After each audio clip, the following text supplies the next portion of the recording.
Good afternoon, everybody. Good to see you. Now, before I go any further, can I ask that you do me just one big favor?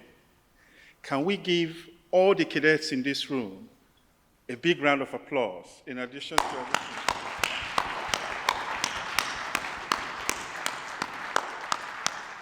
No, it's great to see you all. It reminds me of when I was a cadet over 30 years ago. So great to see you. And congratulations to all the winners. Great job. Really enjoyed your video. And Mansi, I want to say well done for honoring your mother the way you did. That was a fantastic tribute to your mom. I'm sure she'll be very proud of you, regardless of your success. So thank you very much indeed. I want to thank Rob for the opportunity to be here, giving us the platform, giving Africa the platform. Because, as I said, I've been in the profession for over 30 years, most of which were done here in the UK and Europe. And Africa's voice has been missing, I have to say, on the global stage.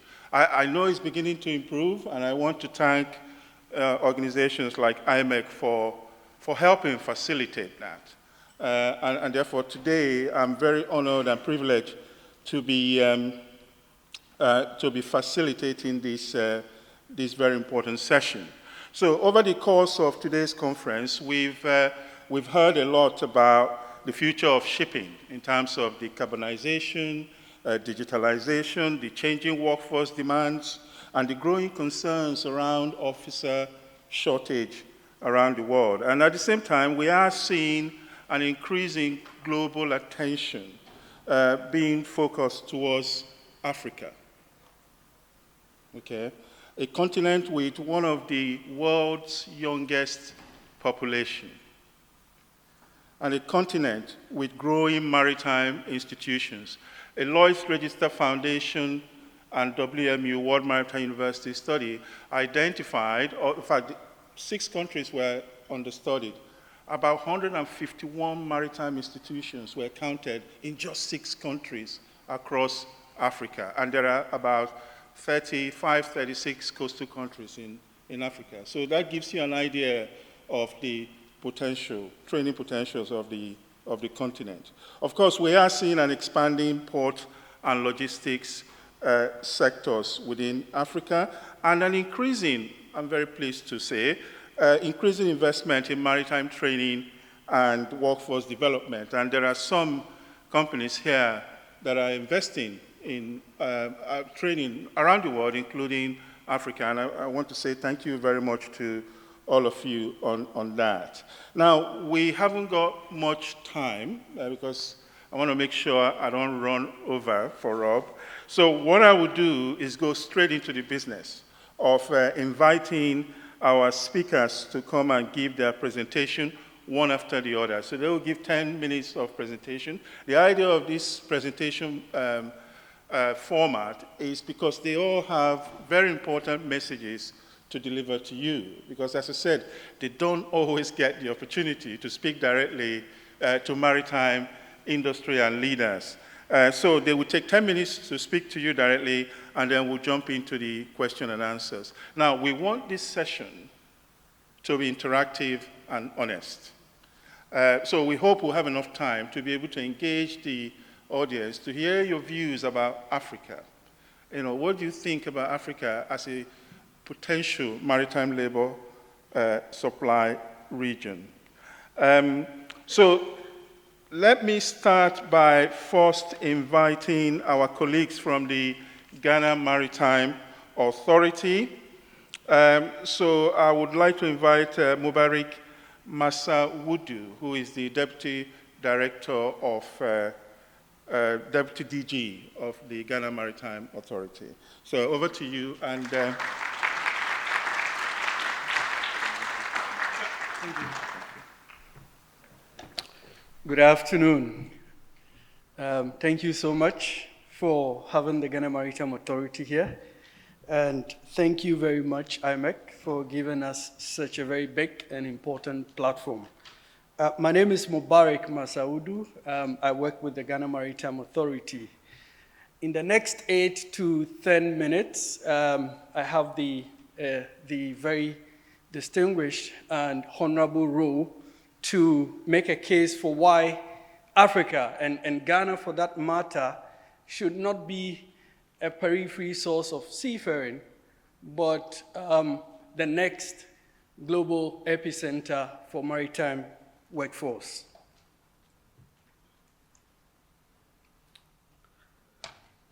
So for me, the question in truth is not about Africa.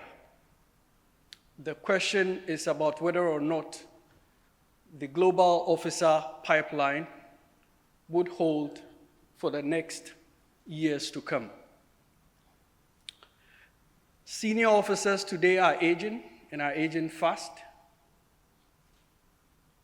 Supply pipelines of 2010, Philippines, India, Eastern Europe, indeed playing a crucial role, does not seem to be able to meet the global demand of seafaring. The World Maritime University and the Lloyd's Register Foundation, in a deep dive seafarer sustainability report that they launched last year, all of them independently came to a single conclusion that indeed Africa is better positioned to be the next major dominant supplier of seafarers by 2050. So the question for me is not if. The question indeed is how and with whom.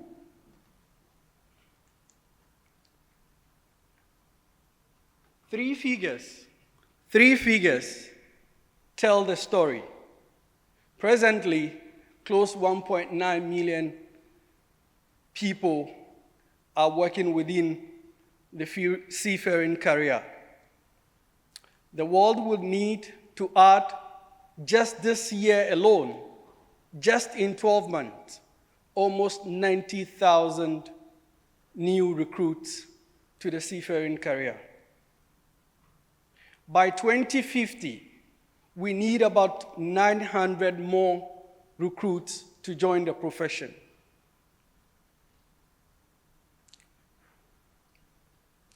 Now, if you look at the trajectory at which we are training our seafarers, and if you look at the current supply geography that is producing seafarers, it doesn't appear for me that these nations only would be able to meet this huge demand for seafarers.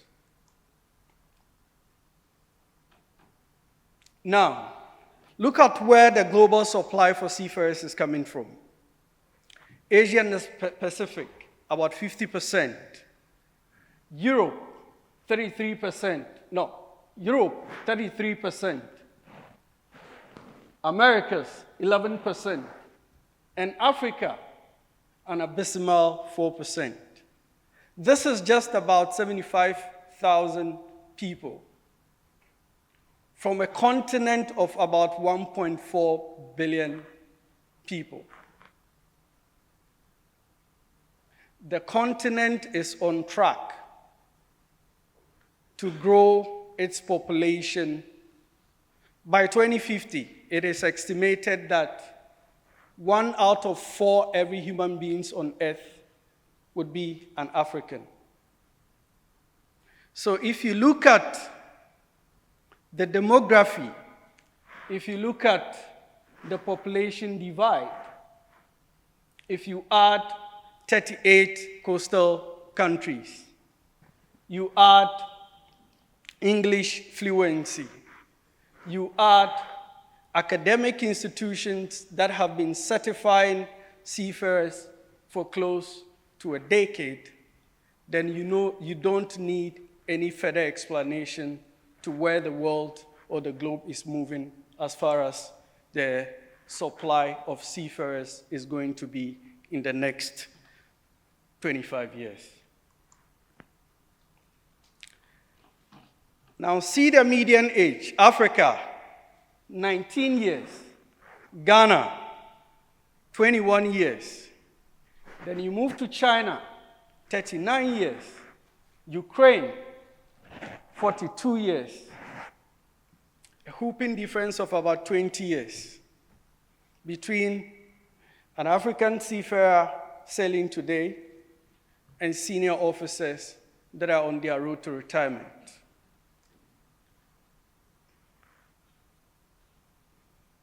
Most nations in Africa speak fluent English language, which is a crucial asset on multinational bridges.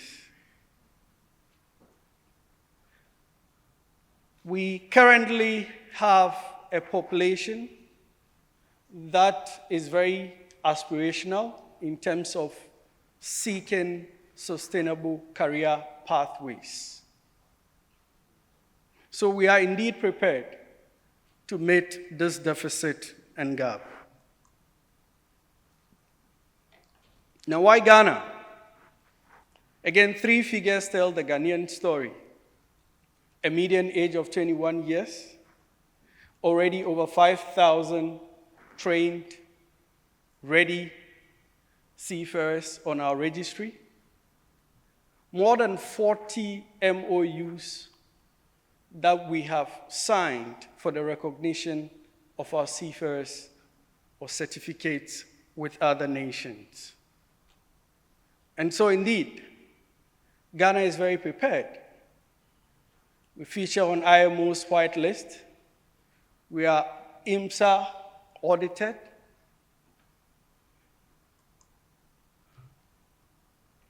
Now, I will be sincere with you about 4 challenges that stand between us and 10,000 seafarers. Number 1, sea time berths. Presently, we have over 400 cadets awaiting opportunities to meet sea time, STCW sea time. Number 2, digital infrastructure. We're still behind with modernization. So we are working hard to have a turnaround in this space, replacing legacy paper-based processes. Number 3, welfare and retention. Indeed, there's been a lot of talk about welfare, career development, mental health of seafarers. We find this to be a very important component to the development and promotion of the African seafarer. And so not only are we looking at recruitment, we are also looking at how we work around this issue of retention and the mental well-being of seafarers. And lastly, sustainable financing. If indeed we are serious about developing a global talent of trainees, then the issue should not be a national issue, but a global problem for all of us to solve. Now, as a response to this, let me introduce you to our National Seafarer Development and Placement Program, which is as a response to some of the challenges that I have listed prior. Now, what you see on the screen is a process flow diagram. On the left are the challenges, and on the right are the responses we have to these challenges. Number 1, the challenge of sea time berths.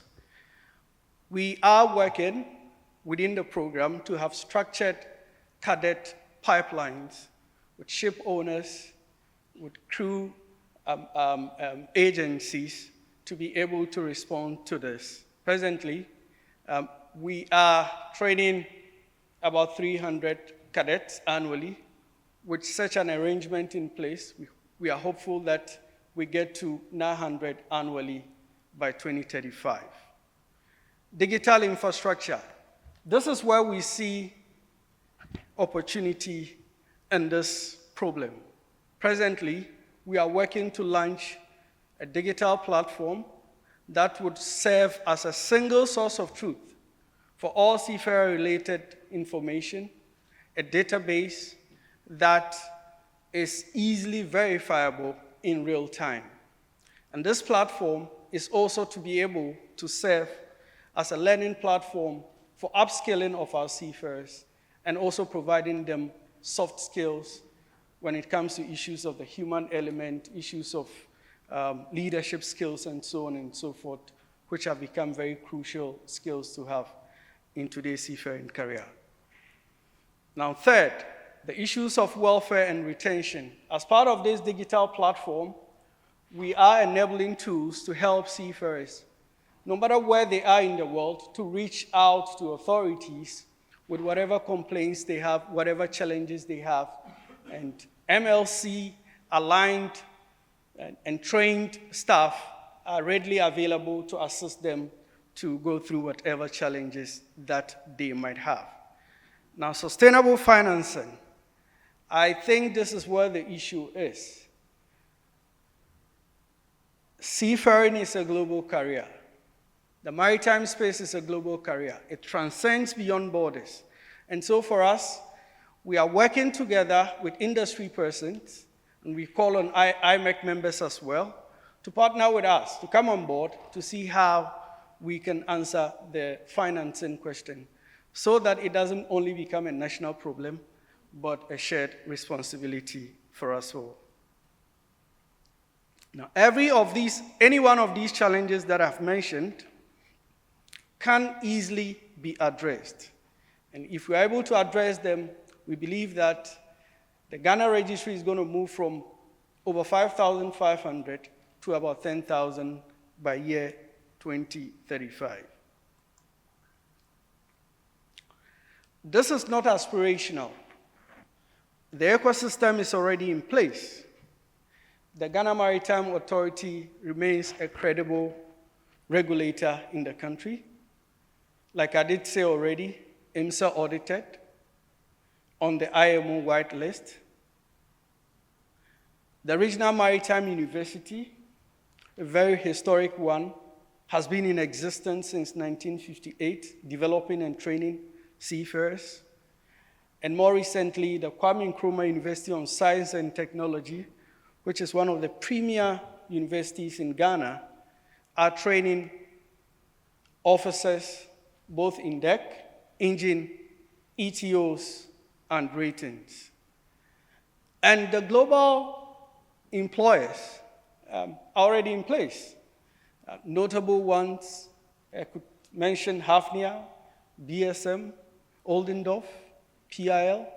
More recently, Barry Shipping also joined. And so already, I think the ecosystem exists.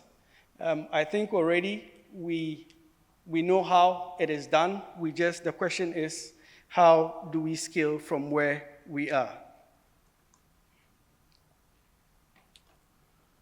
Now, there are 6 things that are very important on a vessel. Number 1, English fluency. Number 2, paramilitary training.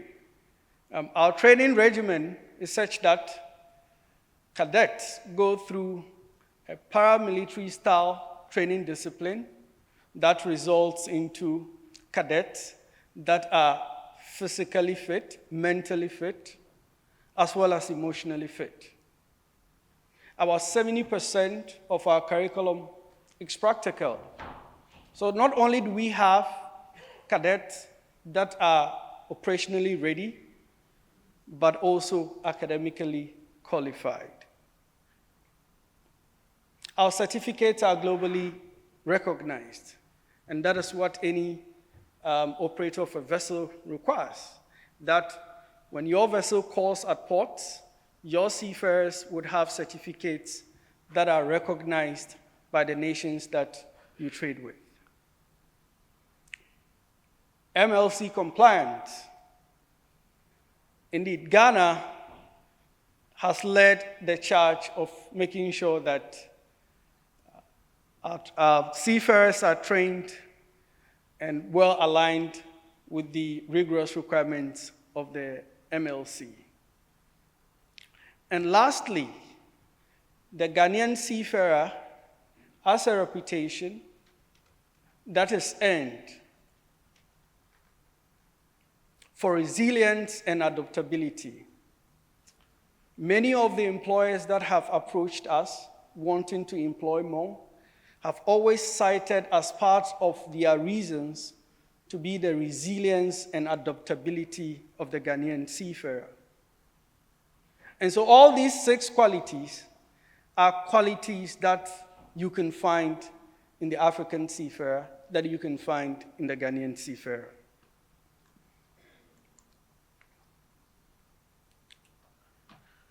What do we commit as a nation? We are fully committed to remain STCW and MLC compliant. We are fully committed to remain on the IMO whitelist.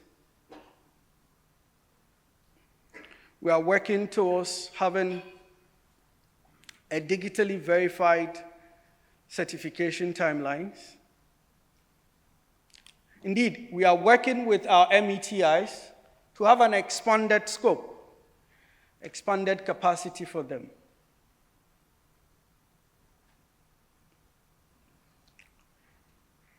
What do we seek from IMEC members? We seek cadet berth for our cadets to be able to go on their STCWC time to meet this requirement. We are happy to work with members of IMEC to curate programs and training schemes that work for specific needs. And an example of this is with Athehnija.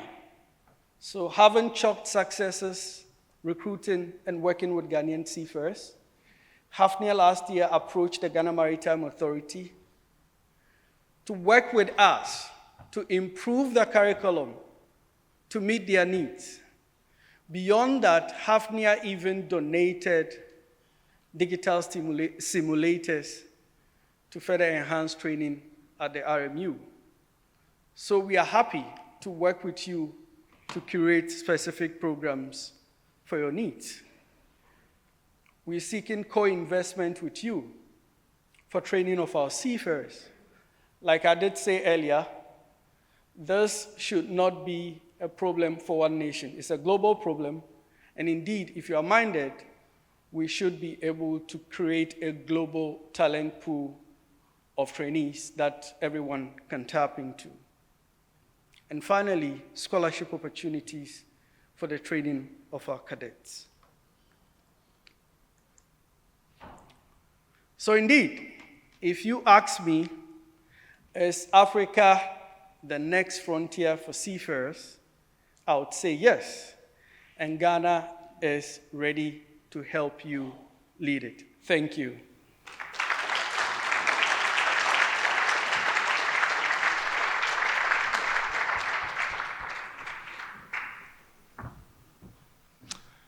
Thank you very much indeed, Mr. Maswudu, for that strong presentation. I took note of a stat that you gave there, that 400 cadets are waiting seabirds. Quite striking, isn't it? Thank you very much. Okay, moving swiftly on, I will now invite Professor Nana Ofosu Boateng from the Regional Maritime University in Ghana. Over to you, sir.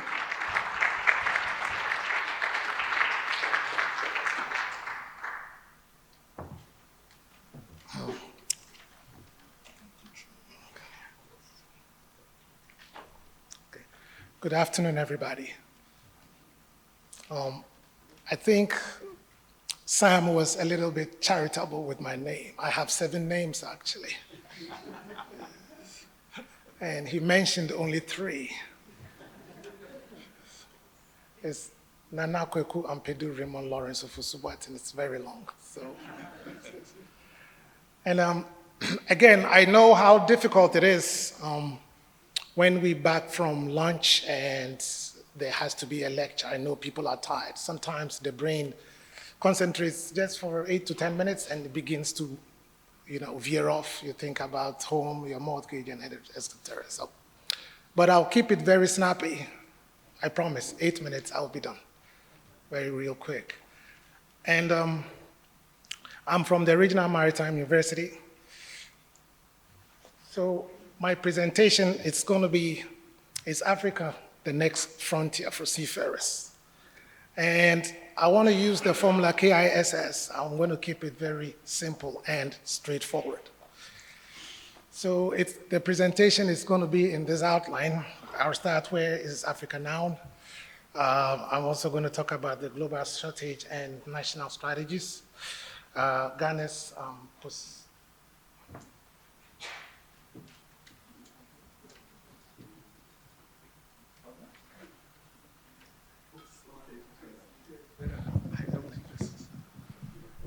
Okay. So I will talk about where Africa is. It's going to be real brief.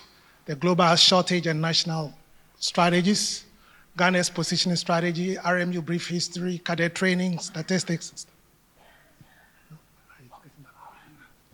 I have to apologize, the lens is now. I got 4 eyes, but it looks a little tiny. So barrier solution and conclusions, and then questions if you have any for me. Okay, so I want to dare say that a skilled, diverse, and long-lasting seafaring workforce is necessary for global shipping. The growing lack of qualified officers, of course, is both a problem and an opportunity. More and more people are thinking about Africa and of its young population and strategic location. The most important question is Africa ready for potential to performance? So where is Africa now? Africa, part of the world's seafarers come from Africa. And there are good training schools though, but they aren't used enough.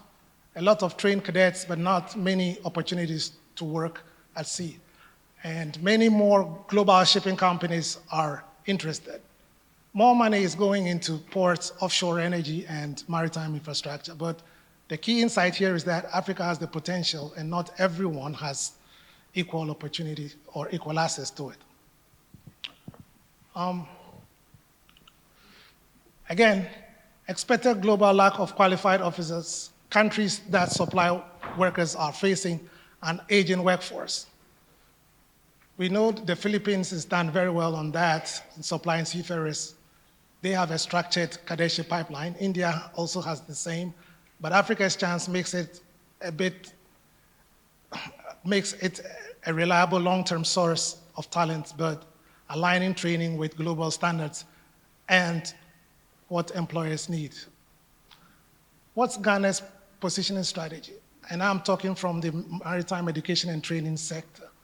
A stable political and regulatory environment, a workforce that speaks English and has a strong academic background, a good location along major shipping routes, strategic steps, making maritime education and certification stronger, making Ghanaian seafarers look like skilled workers who can compete with anyone in the world, giving cadets more chances to get jobs. Just a little brief history of RMU. The RMU, the countries that form RMU are Cameroon, the Gambia, Ghana, Guinea-Bissau, Liberia, and Sierra Leone. And I want to say that within the 4 to 6 years that we've had some very, very interesting partnerships, Bernard Schutte, Ship Management, Athehnija Shipping, and Danaus Shipping. But I also want to emphasize here that just like the Deputy Director General said, BSM has been very, very instrumental and very phenomenal on our campus. This year, they commissioned brand new boat engine room and bridge simulators, which is a very laudable thing they've done, and we are very grateful. Again, the impact, many chances for cadets to get jobs, better training standards, more visibility around the world. These are the programs that we run, some of them, not all though, because it wouldn't fit here, so I wouldn't want to go into that. Some cadetship training and statistics, knowing the totals are down there, so I wouldn't want to bore you. Again, cadet training and statistics, denoting the male and females, and then also the totals are also down there. This is just some cadets that I took the picture of. Again, we have modern equipment, we have simulators and stuff which we use for maritime education and training. These two ladies that I'm going to show last, they won't forgive me if I hadn't mentioned them. Gifty, Gemfi is with Celebrity Cruise. She's a second mate and an alumnus of RMU. Same as Nicolene also, who was communicating at the Ports Authority before arrival. So RMU getting ready, are we ready for the future, digitalization and green shipping? So the industry now, we're moving towards fuels, alternate fuels, automation, digitalization of navigation systems.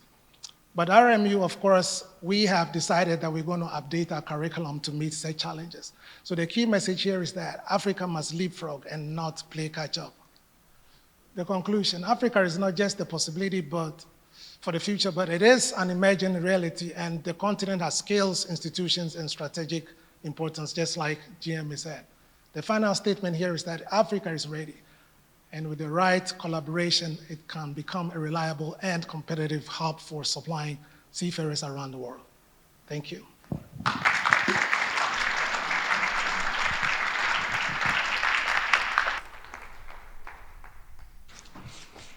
Thank you, Professor, for that excellent presentation. Some very clear messages coming through there, which is there are real institutions, real partnerships, real cadets, and real investments are taking place. However, he did highlight a key important point there, which is that many African cadets are still struggling to transition from training right through to employment or even sea-time opportunities. So the potential is there, but the transition is difficult. So some very important messages there. So thank you very much indeed. So now we will move on very quickly to Ethiopia, which I think is one of the most, in my view, most practically interesting parts of today's discussion, because we're now moving beyond sort of policy and training into full training to employment pathways as demonstrated by the Ethiopian Maritime Training Institute. So I would like to invite Mr. Frans Joubert to join us. I don't know, where is he? Frans, are you there? Okay, he's coming up. Yeah. It's the other one. Oh, okay. Okay. Okay, Kassa, over to you. It's you first. It should be you first. All right, over to you.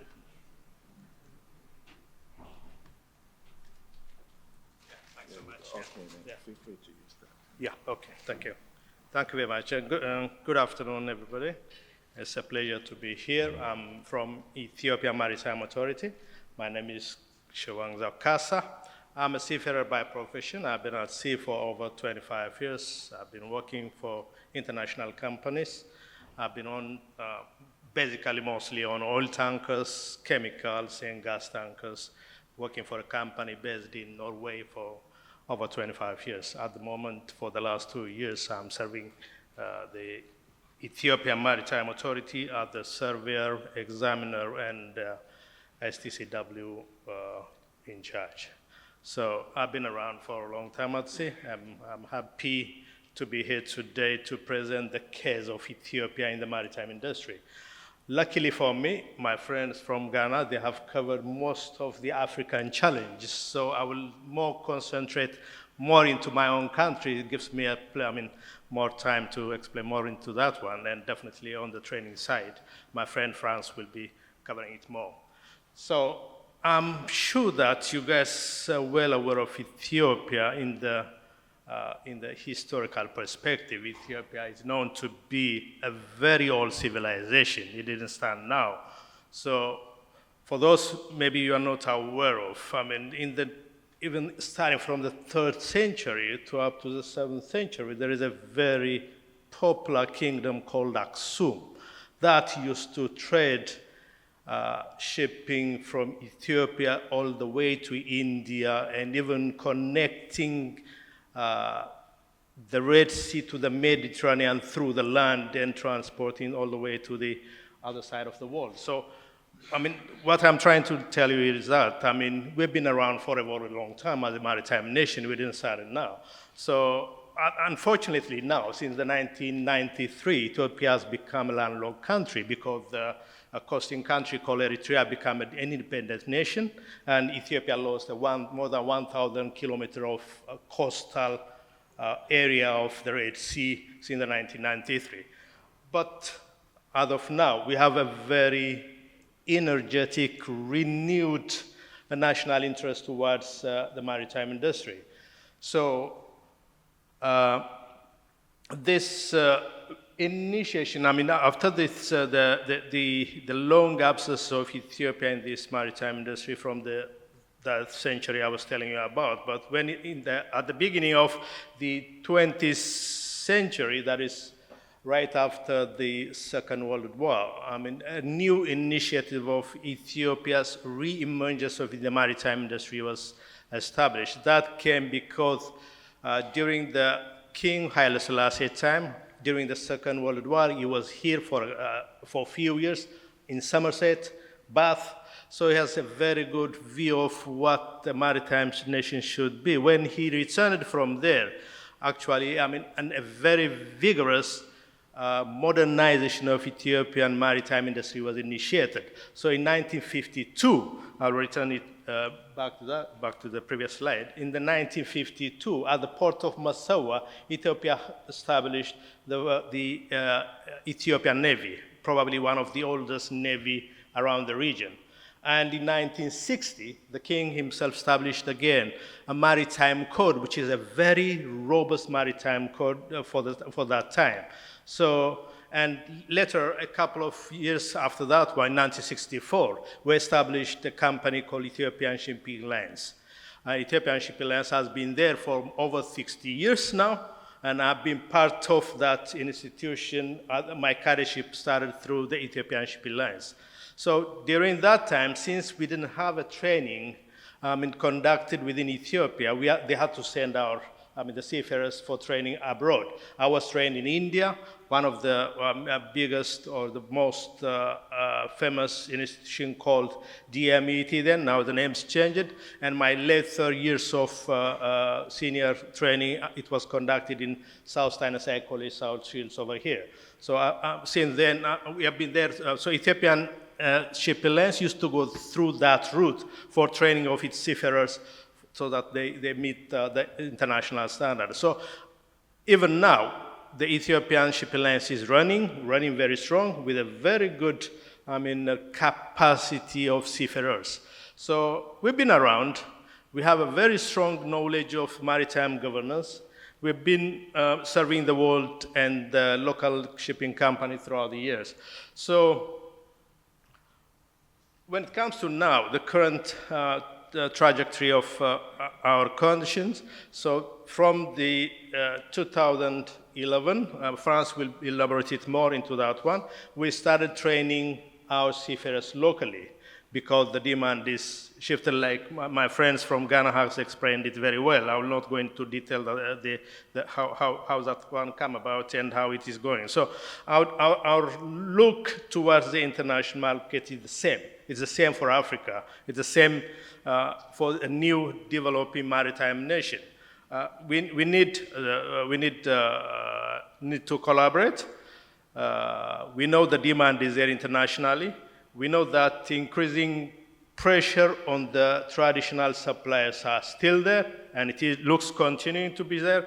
An opportunity of new qualified and trained seafarers are available within Africa. But, and we are also aligned with the Maritime Organization standard training and certification programs. We have already established all this. So we are working on that, as my colleagues have indicated here. So the vision of the Ethiopia as a country, and the Maritime Authority, the one I'm serving here. So we even if we are landlocked, even if we are land-linked, we still have a very serious interest towards the maritime industry, and we know that we can produce very, very competent, like myself, seafarers. So we are trying to build the credibility of maritime training infrastructure. So we are going in a very good direction towards that. My friend Frans will be further elaborating on that one. So what are we doing now? I mean, we have been in progress for some years already. So we have been actually establishing Maritime Training Institute. We have the ones which are running now, and the government is looking at different universities and coming into this field and contributing to this training. And we are very well in progress and producing enough cadets for the international market. So like the conversation you had earlier, we have different companies already working with us and who are very happy with the quality of seafarers we are producing. So, yeah. So what are the gaps? The gaps remain the same for any newly developing, maritime industry. Where they will remain, the gaps will remain, we'll be having them, and we have to tackle this in cooperation, in support with the international maritime community. So IMEC being one of them. So we need to develop the human capacity. Basically, initially, we have to start with our human element, with the instructors, with the trainers and examiners and assessors on the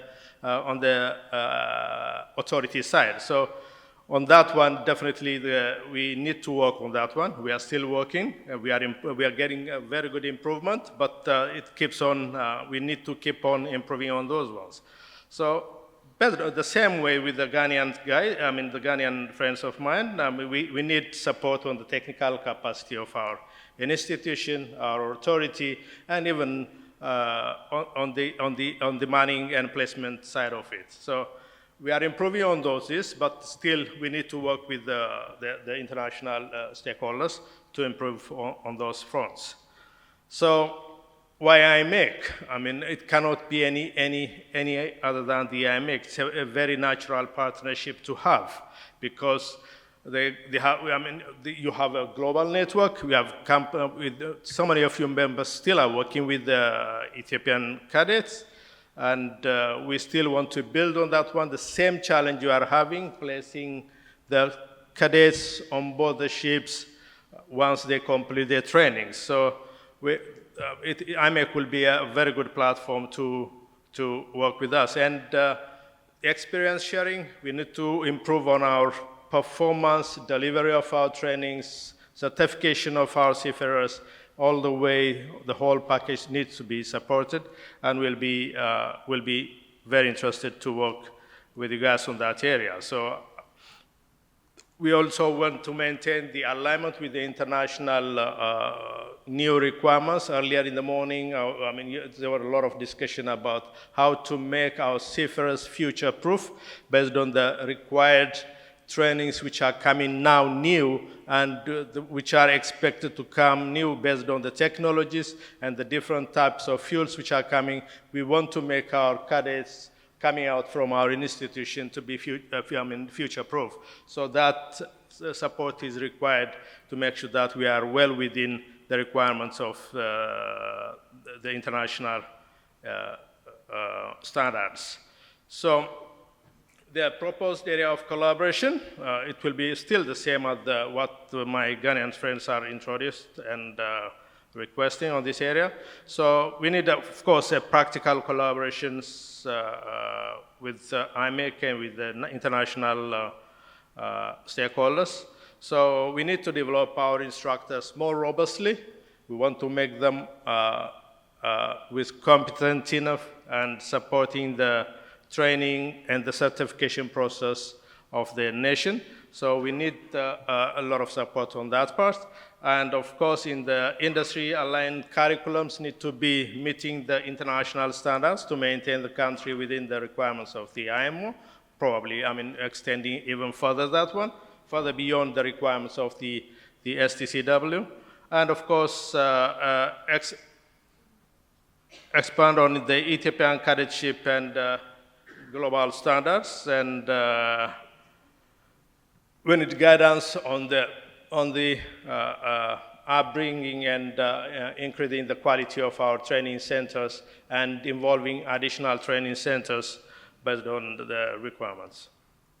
So what we get here by involving ourselves as the Ethiopian Maritime Authority and the training centers of the Ethiopian ecosystem, we have, of course, a two-way opportunities. We have got access, so we'll be able to get access to the international market by involving with IMEC, and we also contribute in the global maritime supply and with the requirement of the international demand on the seafarers. At the moment, Ethiopia is supplying not more than 30% of 1% of the international market, and the Africa in general is supplying less than 4% of the seafaring industry. So we want to increase that number. We want to be part of that ecosystem, and we like to get that increased and get mutual benefits for both of our stakeholders. So what is the key takeaway from here? We need a partnership for the future. Ethiopia is ready to engage with the international stakeholders. We have been engaging. We want to expand it. And we are seeking technical partnership. We are not seeking dependency, but we want to be partner with the international stakeholders. And together, I believe we can build a sustainable maritime industry for the international market and for Ethiopia in particular. So more or less, this is what I'm trying to show you. I hope we'll more elaborate during the question and answers, and I'll be open to part of it. Thank you so much.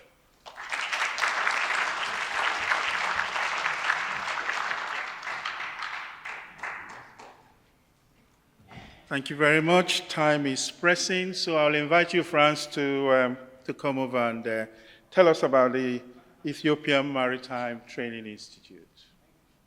So I'm from Ethiopia. I'm missing the first slide there, but it doesn't matter, just the interesting slide or the intro slide. So Ethiopia, as you all know, is landlocked, but we are definitely not sea blind. And we haven't been sea blind for more than a decade. This program, together with the government of Ethiopia, with us as YCF Manning, started around about 2010. And in 2012, the first stone was laid on our training center, and we started officially around about May of 2012. And this agreement that we signed with government was a simple one that withstood the test of time. Government looked at a population of 120 million, said we have the human capital, we've got well-trained engineers from across the country. In fact, there's more than 30 universities currently in Ethiopia training engineers. Said we've got this human capital, we have an ocean there in the wide world. You as YCF Manning have got a link to these oceans. For those of you that might not know, YCF Manning is part of the YCF group, which includes the Liberian Shipping Registry. And as we sit here today, about 25% of the clients in this room is actually some of our customers. We've got 482 seafarers with the clients in this room today. And thanks to IMEC for much of that. You'll see this shortly. So our company structure, we've got YCF Manning, which is our corporate structure, and then we've got two legs. We've got a training leg, which is based in Ethiopia, as you know. I'll show you Bardar now. And once the seafarers are trained, we hand them over to our Manning leg. And we place 95% of every single seafarer that we've trained. And we've trained more than 3,000 so far.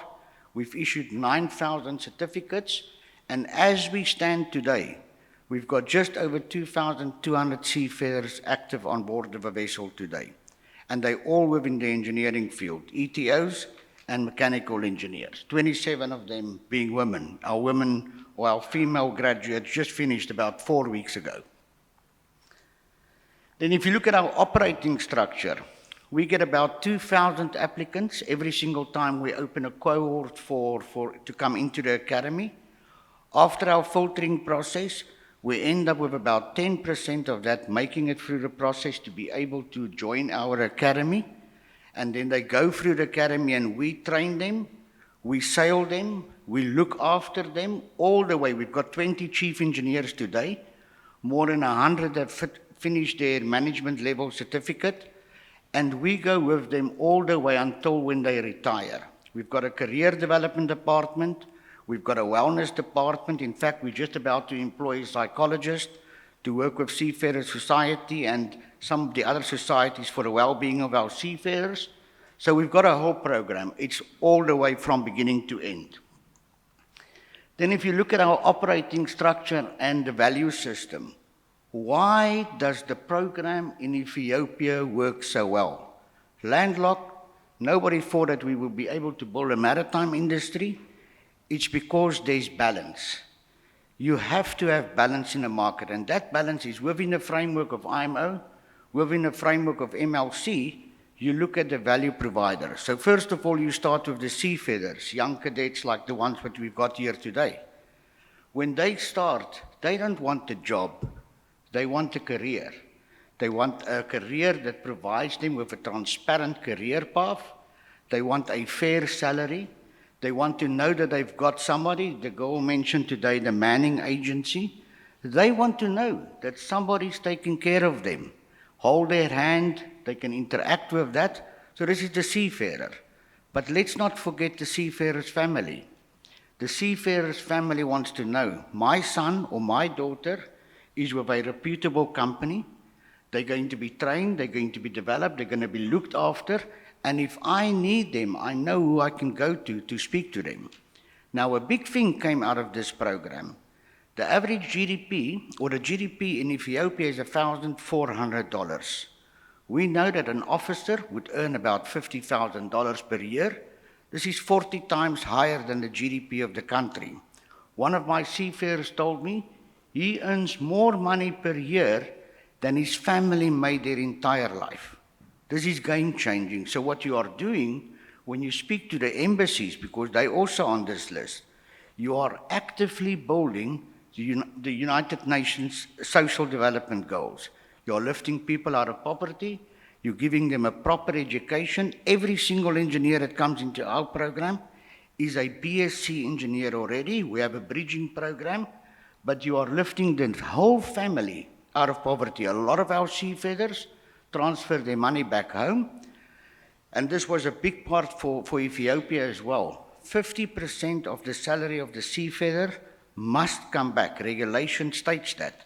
And the reason for that is twofold.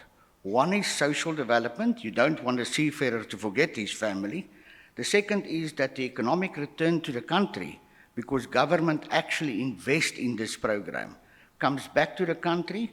This investment we've got here cost us about 23 million to date, and the remittances just crossed $100 million that came back to the country from this program. It's a significant development. The embassies on the other side as well is a valuable partner for us. We've got direct relationship with most of the embassies. Ethiopia's got 154 embassies in Addis, it's the Africa Union headquarters. Those embassies want to know, when I issue a visa to a seafarer, that seafarer is going to come back. They want to know that if we deal with this organization, this is a legitimate organization. No human trafficking, no dark vessels, no what I call hanky-panky business. This is a legitimate process. So the embassy started building trust in the program. They started promoting the program. They started telling the world about the program. So the embassies helped us as much. Now we've got a direct relationship. When the US, about a year ago, stopped visas, issuing visas, we could go to the US embassy and say, but we have the seafarers. 70% of our seafarers require a US visa. Brazil visas, you could speak to somebody. So the embassies is another partner within this. We have the banks. Banks provided loans to our seafarers. Why? If you take a traditional loan in Ethiopia, you have to go put down property, or put some sort of a guarantee, and if you take that loan, you would most probably pay about 22% of interest. It's not a cheap business. When they looked at our seafarers, they said, if we know their funds are coming back into this bank account, we are willing to provide them loans for property and development at 11%, which was very low at that time. So the banks are happy because they've got surety that their loans will be serviced. The seafarer can invest in property, can invest in businesses. Then when you look at the clients, why do clients actually take Ethiopian seafarers? They know they're well trained. This they build up through their own reputation. Our engineers has built a reputation as being some of the best engineers in the world.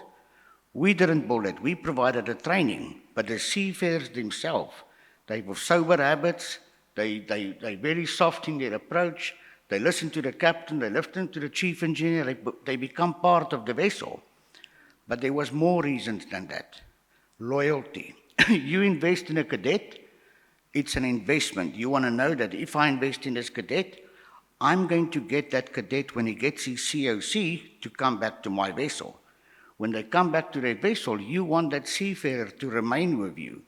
If you follow the basics, you provide good planning, you provide a fair salary, the food is of course very important, but in general, our seafarers stay with clients. And for clients, that's a significant benefit.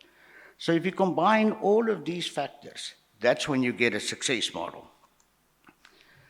So if you look at Ethiopia, why did Ethiopia become successful? Obviously, we're English speaking, that helps a lot. We've got Ethiopia Airlines, one of the most successful airlines in the world. They fly to more than 150 destinations. They do 10 million people through the airport. They're now going to upgrade the facility to go to 22 million. So deployment becomes easy from Ethiopia. Then the other reason is that you, of course, have a population advantage of 120 million. This helps. You've got the density of the embassies. This helps as well. So if you take the collective thing of Ethiopia as a country, you start building a success model. Here's some pictures of our academy. Now, the academy is about 400 kilometers from the capital on the shores of Lake Tana. And this is where we do all of our training. So if I go back to the pictures here, at the top there, you see our training center. We've got our simulator rooms. We've got workbenches. We currently have, as we stand today, 360 students on campus right now. We produced 500 students last year. We're going to place 660 this year.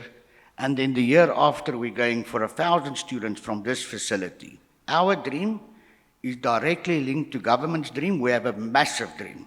We're a small team. Kassa and Co will know we're a small team with very ambitious targets.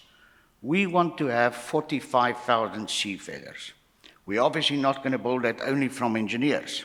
So we've identified another university called Arba Minch, where we want to develop a technical program, possibly on the bridge. Deck officers, we want to open up hospitality. We want to open up a ratings program. We just launched a fitter program and welder program, where the first 300 students would go in. Now, of course, this all costs money. If the money that's involved here will most probably be about $10 million of investment, but if you don't invest, you're not going to gain the returns. So our target is directly linked to government. In the hospitality sector as well, we want to go into the hotel business to be able to train hospitality sector. Then if I go into our academy in general, this is the STCW, as Kassa already pointed out. We on the IMO whitelist, we ISO approved. We've got ABS approval. IMEC, in fact, visited in 2014, gave us a stamp of approval at that time. We want to invite them back because a lot of things have changed in 12 years. And of course, that stamp of approval helps us a lot. So we've got engineering watch officers. Now, this is an interesting point. Our training on the ME side, officers in charge of engineering watch, is 9 months and 12 months sea months, as we all know. On the ETO side, the training used to be 6 months, And then the sea days used to be 6 months as well. So through our engagement with the Maritime Authority increased the sea days to 9 months. And we increased the ETO training as well to 9 months. We actually strongly believe that ETOs should have 12 months of sea days. We've seen it when they come back for their exams, where the sweet spot is, but somebody mentioned earlier today, vessels are dramatically changing towards the electric side. In fact, our big vision for the future is to marry the ETO and the officer in charge of engineering watch positions into a single curriculum. And the quality is very high on the Maritime Authority side in terms of COC, as well as on our side. So to hear that only 50% pass their ETO result is not unfamiliar for us. Not because the student is weak, it's because we firmly believe we need to maintain a high quality. If you get a COC as an ETO, you have huge responsibilities. We know some of the accidents that have happened that were on the electrical side, and the Maritime Authority and ourselves feel, if you get that stamp of approval, you need to be able to take the job. We are also working with our clients on the career path. Some clients want you to immediately take over the ETO job. Some other clients say, no, we first want you to go through a career path that builds up the responsibility. So we're working with the Maritime Authority on this. This is some more pictures with our electric technical officers. This is our campus. We've got a graduation every 9 months. I mentioned earlier. And then we also do a management level course, MEML. Like I mentioned, we've got some chief engineers. We've got 2 of these courses running every year. And then there's a whole list. All of our seafarers, every single one, gets basic tanker, basic gas. We've just become an advanced IGF facility, so we offer that to our client as well.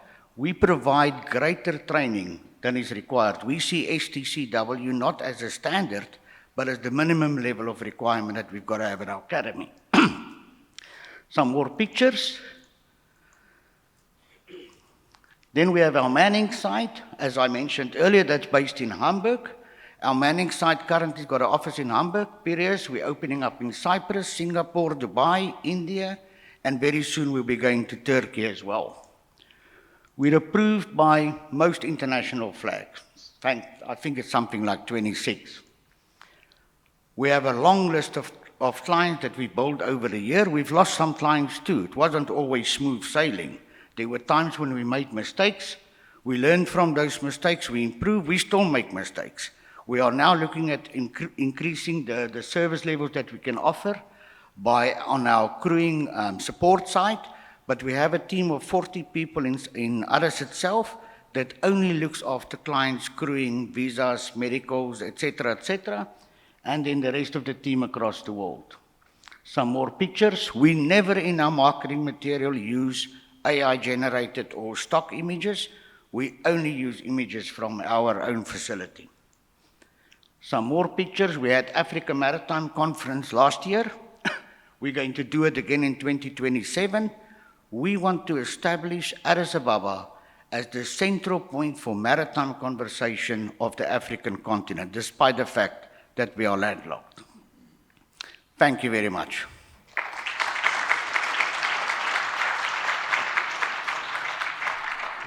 Dr. Dennis, come over and join us. And that's Dr. Dennis from the Regional Maritime University. So he's one of our panelists. He won't be giving a presentation, but he's going to be joining us to contribute to the discussions. So thank you very much. And thank you, Rob, for confirming that we do have some time. But then I'm going to do a deal with my speakers, my panelists, just like you, Rob.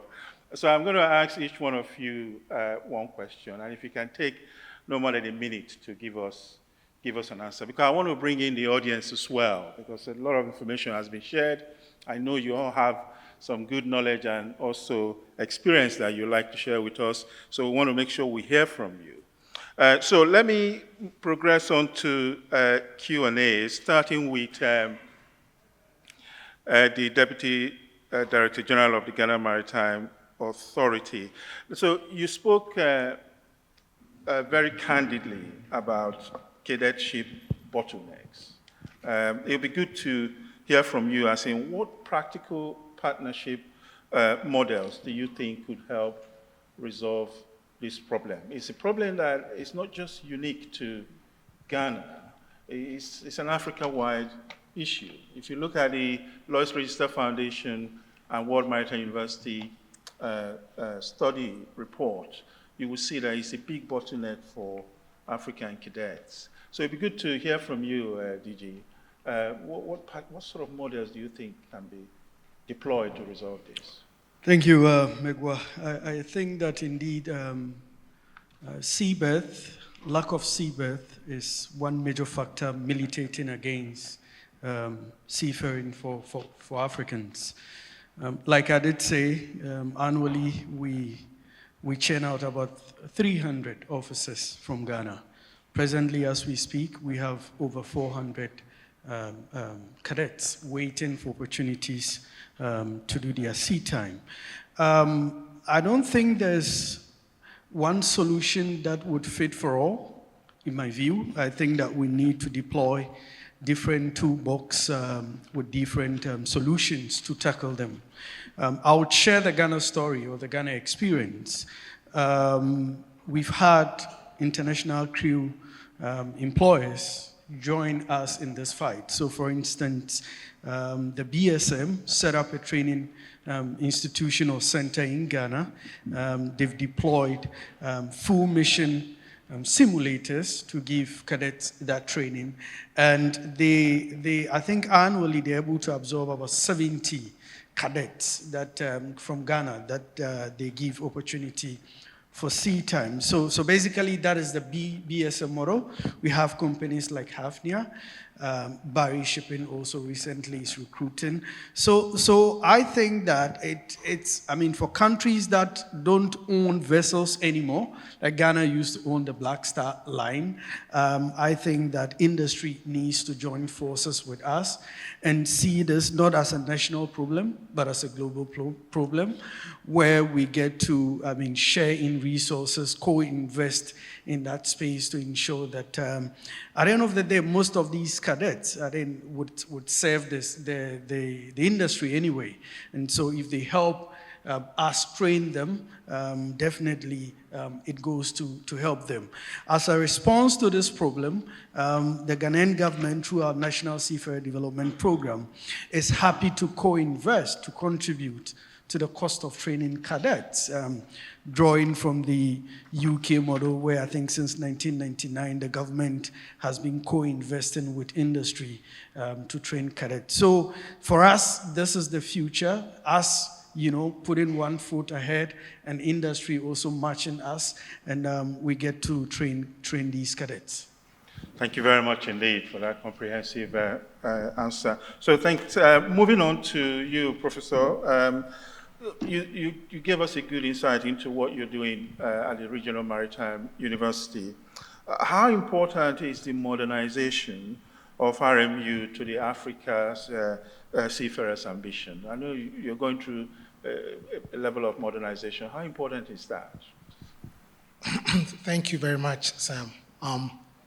Modernization is key, but I want to start by saying that in Africa, we always have this problem-solving nature under constraints, but we normally would consider it as normal. Modernization is something that we have really taken into perspective, because I want to use myself as an example. When I was a cadet, most of the things we were doing was analog. It was not digital like we have now. And the world has changed and it's evolving. And in academia, we have something we call either you publish or you perish. So you really would have to join the bandwagon. So what RMU is doing in that perspective is that we are looking at external collaborators, and we have located one collaborator who has gone through with us in the feasibility stage.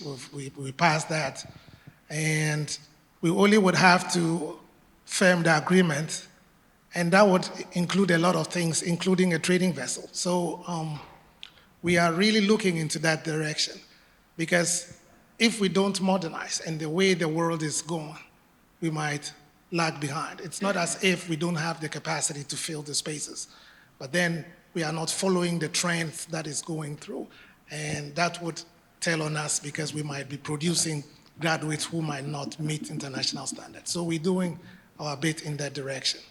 Again, we are also looking at the curriculum, because we're having alternate sources of energy and green shipping and stuff. So to look into the next chapter, we have started organizing our curriculum to meet the new demands that are coming. So that is what we're doing right now.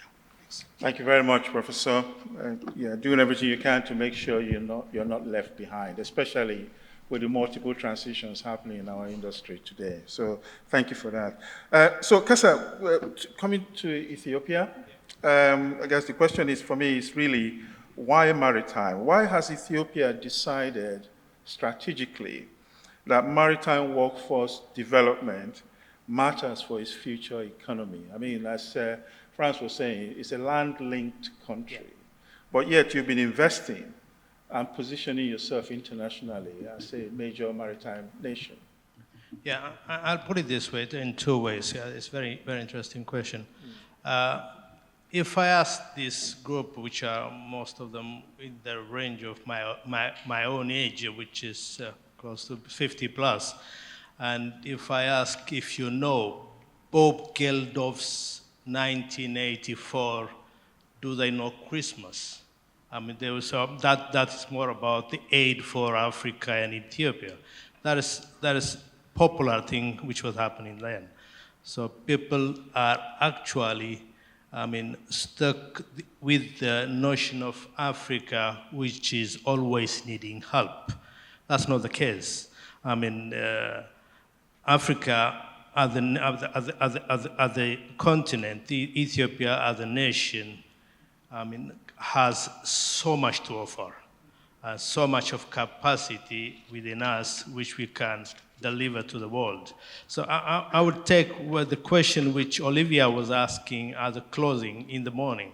She was asking all the participants, what do you want to change if you have to change? So that is very, very important for us. So I mean, we want change happening in the industry. We want them to see Africa as a solution, Africa as an alternative, Africa as the next frontier, no doubt about it. Because Frans was telling you how we are dealing in delivering our trainings, how we are approaching the companies, how we are interacting with them, and we already have qualified seafarers who are serving in the international companies. But if you see the figures tells you entirely different thing. Because like I said earlier, I mean, Ethiopia is supplying 30% of 1% of the international market. And Africa in general is supplying less than 4%. And IMEC here is dealing with more than 25%, close to 25%. They're dealing with 500,000 seafarers. So if you see the numbers, we are well behind, but our capacity is so much with, I wouldn't say with help, but with the partnership, we can do so much. And if I have to ask for the stakeholders to change, I would say that the way you look at to Africa, I'm not saying to all companies, but in the industry in general, and it has to change. By changing it, definitely the whole industry and the maritime industry, the maritime ecosystem in general, will benefit by being part of it. We, as a nation, we make it our strategy because we know that we have the capacity. We have to make it our strategy to tap to that industry and be part of it. Thank you.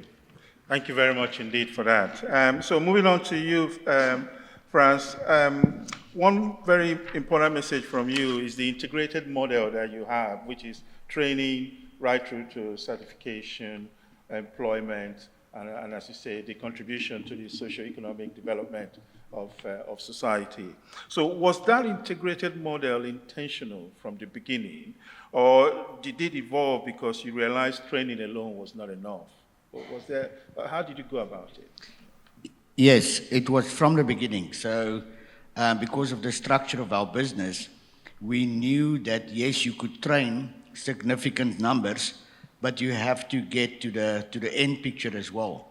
So, from the beginning, the objective of government, as stated in the MOU signed with the government, said create a center of excellence, train high-quality students to high-quality levels, and place them with reputable companies and look after them when they are on board. So this was written into the MOU right at the word go.